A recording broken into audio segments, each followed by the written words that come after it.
So, good morning, guys. Welcome to Kujanpad Safari.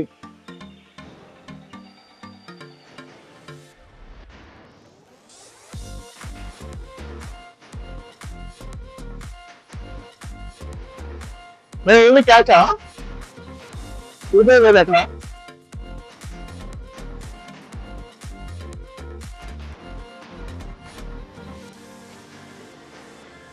Activate కొని ఏం చేస్తారు యూపీఐ పేమెంట్ లేదా చూడరాకి అది కాదు నాగా మీరు దుబాయ్ వెళ్ళడానికి వచ్చారా తినడానికి వచ్చారా?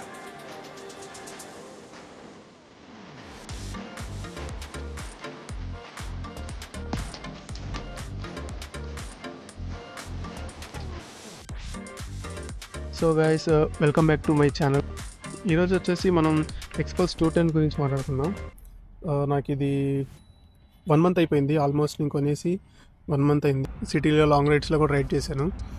సో దీని ఎక్స్పీరియన్స్ ఎలా ఉంది, ఈచ్ అండ్ ఎవ్రీ పార్ట్స్ గురించి అయితే మనం డిస్కస్ చేద్దాము. బిల్డ్ క్వాలిటీ ఎలా ఉంది, ఇంజిన్ పర్ఫార్మెన్స్ ఎలా ఉంది, అండ్ సస్పెన్షన్ ఎలా ఉంది, ఇవన్నీ కూడా మనం చూద్దాము. ఇప్పుడు వచ్చేసి ఫస్ట్ అయితే మనం డిజైన్ అండ్ బిల్డ్ క్వాలిటీ గురించి మాట్లాడుకుందాము. డిజైన్ అండ్ బిల్డ్ క్వాలిటీ వచ్చేసి ముందుగా అడ్వెంచర్ లుక్లో అయితే ఉంటుంది. ఇది కంప్లీట్ అడ్వెంచర్ లుక్ ఉంటుంది. మనకి ఆ ముందు ఫెండార్ చూసినా కానీ, లేదంటే ఈ సస్పెన్షన్ చూసినా కానీ, ఫ్రంట్ సస్పెన్షన్ అండ్ బ్యాక్ వచ్చేసి మోనో సస్పెన్షన్. ఇక్కడ రెడ్ కలర్లో ఉంది కదా, అది mono suspension. So build quality అయితే చాలా సాలిడ్గా ఉంది. అండ్ స్విచ్చెస్ డీసెంట్గా ఉన్నాయి. ఇక్కడ స్విచ్చెస్ ఉంటాయి. ఈ స్విచ్చెస్ కూడా చాలా డీసెంట్ ఉన్నాయి. అండ్ ఇది వచ్చేసి మనకి స్టాండ్ అనమాట. కెమెరా స్టాండ్కి అయితే ఇది పెట్టాను. అండ్ సీట్ హైట్ వచ్చేసి కొంచెం ఎక్కువ ఉంటుంది. సీట్ హైట్ అయితే ఎక్కువ ఉంటుంది. అట్లీస్ట్ మనము ఇప్పుడు మీరు ఇక్కడ చూసుకోవచ్చు, ఈ లుక్లో ఈ వ్యూలో అయితే మీకు కనబడుతుంది. ఈ వ్యూలో మనకి సీట్ హైట్ అయితే సో 830 mm ఉంటుంది అనమాట. అట్లీస్ట్ ఒక 6 feet ఉన్న వాళ్ళకైతే ఇది కంఫర్ట్ ఉంటుంది. అండ్ 5'7", 5'6" వాళ్ళు కూడా మేనేజ్ చేయొచ్చు. సీట్ హైట్ అయితే కొంచెం ఎక్కువే ఉంటుంది. And once you get used to it comfort లాగా అనిపిస్తుంది. అంటే వాడుతూ ఉంటే మనకి చాలా కంఫర్ట్ అయితే ఉంటుంది. సో పిలియన్ రైడర్ కూడా చాలా కంఫర్ట్ ఉంటుంది. నెక్స్ట్ ఇంజన్ పర్ఫార్మెన్స్ గురించి మాట్లాడుకుందాము. ఇంజన్ పర్ఫార్మెన్స్ వచ్చేసి మనకి ఇంజన్ పర్ఫార్మెన్స్ గురించి చెప్పాలి అంటే సిటీలో స్మూత్గా ఉంది. అండ్ పికప్ కూడా చాలా డీసెంట్గా ఉంది. హైవేలో 90-100 వరకు అయితే స్టడీగా వెళ్తుంది. అండ్ నెక్స్ట్ కానీ హై స్పీడ్లో కొంచెం వైబ్రేట్ అవుతుంది. ఒక 100 బియాండ్ 100 కనుక మీరు రైడ్ చేసినట్లయితే కొంచెం వైబ్రేట్ అయితే అవుతుంది. అండ్ గేర్ షిఫ్టింగ్ గురించి మాట్లాడుకుంటే గేర్ షిఫ్టింగ్ చాలా స్మూత్ ఉంది. అండ్ ఫస్ట్ బిఫోర్ సర్వీస్ అయితే నాకు కొంచెం హార్డ్గా అనిపించింది. అండ్ ఫస్ట్ సర్వీస్ అయిన తర్వాత అయితే నాకు కొంచెం బాగుంది, అంటే స్మూత్గా అయితే ఫీల్ ఉంది. హీటింగ్ ఇష్యూ అయితే ఆల్మోస్ట్ లేదు. మీరు ఒక 100 కన్నా ఎక్కువ రైడ్ చేశారు అంటే హీటింగ్ ఇష్యూ అయితే వస్తుంది. ఇంకా అంటే నార్మల్గా మనకి తెలుసు కాబట్టి నార్మల్ ఇంజన్కి ఈ ఇంజన్కి డిఫరెన్స్ ఏంటి అంటే ఇది వచ్చేసి liquid cooled engine. So liquid cooled ఇంజన్లో మనకి ఆటోమేటిక్గా ఇక్కడ వచ్చేసి మనకి రేడియేటర్, కూలెంట్, ఫ్యాన్ వస్తాయి కాబట్టి మనకి దీనికి ఎయిర్ ఫిన్స్ అయితే ఉండవు కాబట్టి మనకి ఆటోమేటిక్గా లిక్విడ్ కూల్డ్ ఇంజన్ నుంచి మనకి ఇంజన్ అనేది కూల్ అవుతుంది.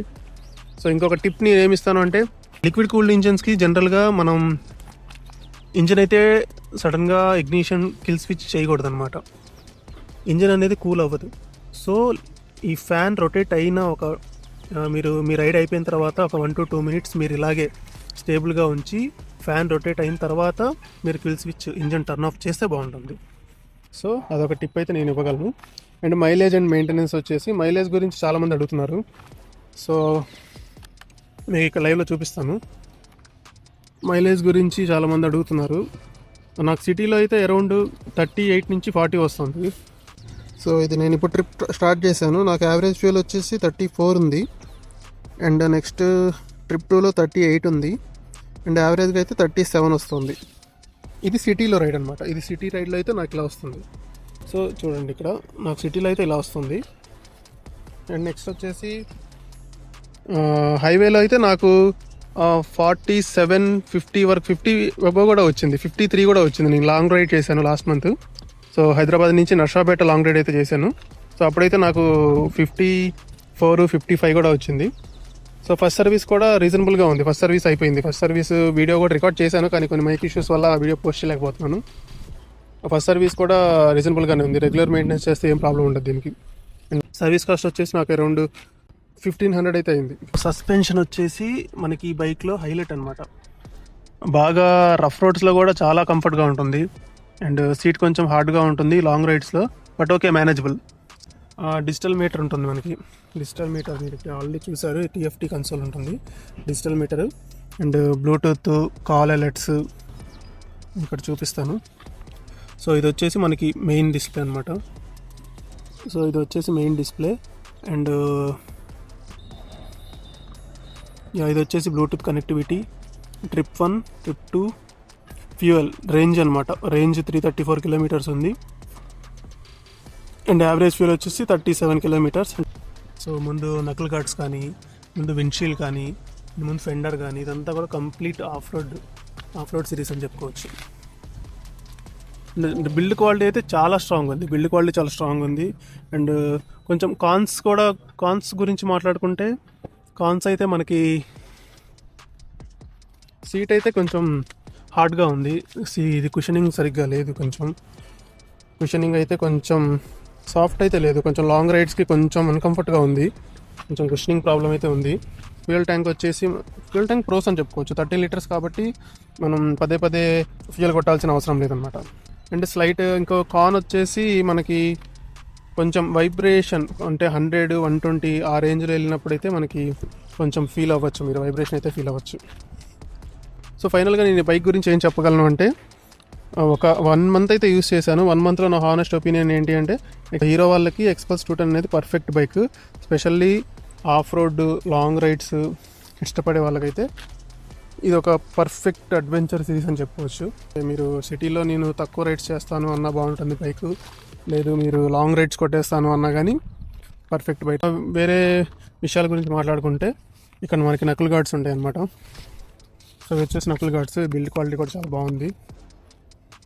అండ్ ఇది వచ్చేసి మనకి గ్రాబింగ్ హ్యాండిల్ అనమాట. ఇప్పుడు ఎక్కడైనా పాత్ హోల్స్లో కానీ, లేదంటే మనం ఆఫ్ రోడ్లో వెళ్ళినప్పుడు జస్ట్ అలాగా ఎక్కడైనా స్టక్ అయిపోయింది అంటే మనం ఈ ఫెండర్ పైన ఉన్నటువంటి గ్రాబ్ హ్యాండిల్ పట్టుకొని మనం లాగేస్తే వచ్చేస్తుంది బయటికి. సో ఇక్కడ వచ్చేసి మనకి రేడియేటర్ ఉంటుంది, ఇక్కడ వచ్చేసి కూలింగ్ ఫ్యాన్ ఉంటుంది అండ్ మనకి ఇది వచ్చేసి డ్యూయల్ ఛానల్ డిస్క్ అనమాట, ABS dual channel disc. And seat height వచ్చేసి మనకి 830 mm ఉంటుంది. మ్యాక్స్ లోడ్ వచ్చేసి 3 kgs ఇచ్చాడు. 3 kgs అంటారు కానీ మనం ఎక్కువ పెట్టినా కానీ ఆగుతుంది, ఎందుకంటే మనకి సస్పెన్షన్ ఎక్కువ ఉంటుంది కాబట్టి. మనం ఎక్కువ వెయిట్ వేస్తే మైలేజ్ కూడా తగ్గే అవకాశాలు ఉన్నాయి కాబట్టి కొంచెం దాన్ని బట్టి మనం వెయిట్ అనేది వేసుకోవచ్చు. ఈ హ్యాండిల్ బార్ వచ్చేసి చాలా విడ్త్ అయితే ఉంది. కొంచెం షార్ట్ గాయ్స్కి అలాంటి వాళ్ళకైతే ఈ హ్యాండిల్ బార్ అనేది కొంచెం కష్టంగానే ఉంటుంది. క్రాష్ గార్డ్ గురించి ఒకటైతే చెప్పాలి, మనకి చాలా ఉన్నాయి, బైజాను ఇంకా మోటో టార్క్ వాళ్ళది ఉంది. సో క్రాష్ గార్డ్ కనుక మీరు యూస్ చేసేటట్లయితే, మీరు కనుక ఒక 6 feet ఉన్నారు అంటే మీరు ఒక సడన్ బ్రేక్ వేసినా కానీ ఇక్కడ క్రాష్ గార్డ్ కనుక ఇన్స్టాల్ చేస్తే, మీరు ఒక 6 feet ఉన్నారు అంటే అది మీ కాళ్ళకి తగిలే అవకాశం అయితే ఉంది. కాబట్టి క్రాష్ గార్డు మీరు కొంచెం చిన్నది, కొంచెం హెవీగా లేనిదైతే యూస్ చేయండి 6 feet ఉన్నవాళ్ళు. సో సడన్గా మీరు ఏదన్నా ABS యూస్ చేయాల్సి వచ్చింది అంటే, మనం ఇక్కడ కూర్చున్నప్పుడు మీకు చూపిస్తాను. సో మనం ఇక్కడ కూర్చున్నప్పుడు ఇక్కడ వరకు వచ్చింది అంటే మనకి సడన్ బ్రేక్స్ వేసినప్పుడు మనకి ఇంత 1 inch 2 inch కన్నా ఎక్కువ గ్యాప్ ఉండాలో చూసుకోండి క్రాష్ గార్డ్ ఇన్స్టాల్ చేసేటప్పుడు. సో ఆ సజెషన్ అయితే నేను ఇవ్వగలను. నాకైతే ఇది పర్ఫెక్ట్ బైక్. ఇంకేమన్నా పాయింట్స్ మిస్ అయ్యి ఉంటే కమెంట్స్లో అయితే మెన్షన్ చేయండి, మీ డౌట్స్ అయితే క్లియర్ చేయడానికి నేను ట్రై చేస్తాను. అండ్ బ్రేక్కి ఇక్కడ ఇదైతే ఎంటీ ఇచ్చారు, అంటే దీనికి ఏమన్నా మీరు రబ్బర్ కానీ ఏదైనా యూస్ చేసుకుంటే బాగుంటుంది. ఫుట్వేర్ ఖరాబ్ అయిపోద్ది అనమాట, ఇది కనుక ఇట్లానే యూస్ చేస్తే మన ఫుట్వేర్ ఖరాబ్ అవుద్ది. సో దీనికి ఒక రబ్బర్ హ్యాండ్లర్ ఒకటి పెట్టేస్తే సరిపోతుంది. ఇటువైపు చూసుకుంటే మనకి ఇంజన్ కిల్ స్విచ్ ఇక్కడ ఇచ్చారు, kill switch, engine on and ignition. And ఇది వచ్చేసి హజార్డ్ అనమాట. అండ్ ఇక్కడ వచ్చేసి మనకి Type-C పోర్ట్ అనమాట. ఇది కొంచెం హార్డ్ ఉంది బట్ ఓకే, Type-C ఛార్జింగ్ పెట్టేసుకోవచ్చు. ఇంకోటి నాకు బాగా నచ్చిన విషయం ఏంటి అంటే, ఈ బైక్లో ఇంట్రో అయితే నాకు బాగా నచ్చింది, చూడండి.